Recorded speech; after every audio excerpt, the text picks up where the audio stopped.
Welcome to the Hungaroring Grand Prix, the preview and the predictions of the Hungarian GP in Hungary, and is also pronounced Magyar Nagyit. See, don't let me break my teeth. It's in the outskirts of Budapest. Over the years, I've given a full analysis of what came about the track, so you can watch the old videos. The Grand Prix had been held 40 times and it was first held in 1936. And it's one of the fastest flowing tracks we have, with 2 or 3 DRS zones. I think it was 2 before. They've just made it 3 DRS zones. A beautiful 70 lap of race. You can now understand why it is so free flowing and fast flowing, and it's over a 5 kilometers, that's about 3.1 mile track. When they started, it is now a 4.381 kilometers, that's about 2.722 miles, and that's about a 306.630 kilometers, that's a 190.531 miles. Lewis Hamilton is the most successful driver there with 8 wins, and McLaren the most successful constructor with 12 wins. Now diving into Hungary, let me give you a rundown of what happened in Belgium. That's race 13. We're going to the race 14. A lot of teams brought upgrades, including Ferrari, and we see that the upgrade Ferrari brought in really work for them. Maybe in this race they'll be able to tune it up and see how the upgrade would work for them. The F3 race was cancelled because of the rain. The F2 race was almost in shambles. The F1 race was delayed for 80 minutes and we had it, and it was a good one. Oscar Piastri won, Lando Norris came second. That's another beautiful 1-2 for McLaren, which sounds great. Not a good race for Max Verstappen, was tucked behind Charles Leclerc all through the race. A good one for Mercedes, even with all their struggles. A good one for Ferrari, having a third and a 7th in the race. Lewis Hamilton coming from 18th, gaining 11 places, the largest gain in the race. Not so much to really talk about. An interesting race, but I think the Hungaroring will be more interesting because a lot of people would have been able to look at their upgrades and be able to know how it will work for them. But the McLaren still looks, or still at the benchmark. They are the team to beat. If you can't beat them, don't join them, because McLaren are fast. In the last race, they showed us that they have the car, they have the pace, and they have the drivers. Coming into Hungary, they still look like the beast to beat, and I don't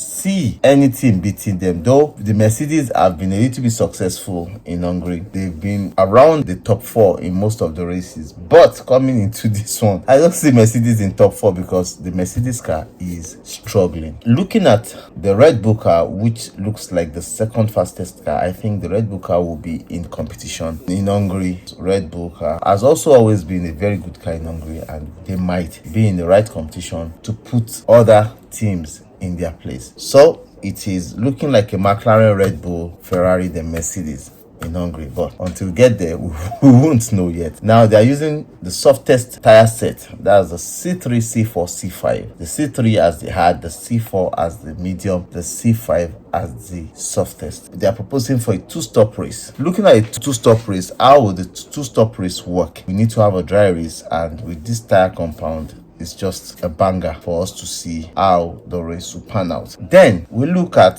the weather. All through the weekend, Friday, Saturday especially, is looking like a dry practice and qualifying. On Sunday, it's looking dry. It's not looking like there's going to be rain, so it's going to look like a dry race for us to enjoy. And also, when you look at the probability of rain in Budapest, rain has always brought better racing in Budapest.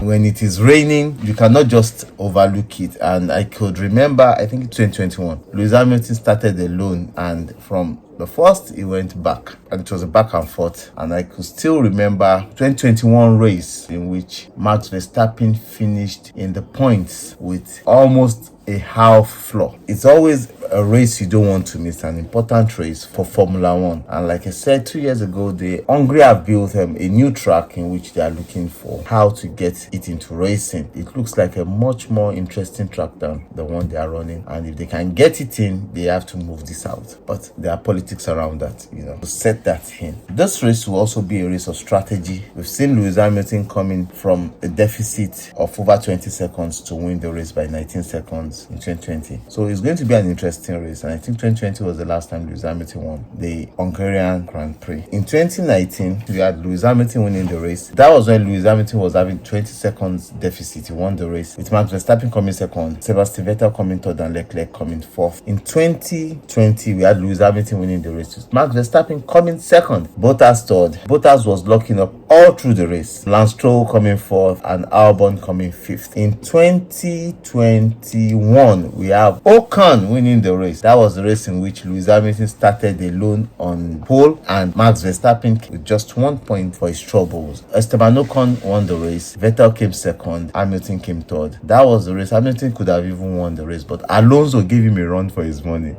Alonso suffered Hamilton in that race. He gave him a headache. He gave him thoughts that he would never have thought of. It was a good one though. In 2022, we had Verstappen winning the race, Hamilton second, Russell third, Sainz fourth, Perez fifth, and Leclerc sixth. In 2023, we also have Max Verstappen winning the race with Lando Norris second, Sergio Perez third, Lewis Hamilton fourth, Oscar Piastri fifth. In 2024, that was last year, we have a front row lockout. We had a 1-2 for the McLarens, with Oscar Piastri winning, Norris second, Hamilton third, Leclerc fourth, and Verstappen fifth. So this year is still looking like a McLaren year. We don't know what will happen, but certainly it's going to be an interesting race. Now, going into this race, just come with an open mind that there might be some small teams, because we've seen it in Belgium. Some small teams are looking strong and they might bring in their A game to challenge the top teams. But up until the FP1, FP2, in which we see what each cars are doing, and we'll be able to tell you this is the person that might win. You don't want to miss it. I love you guys. Bye.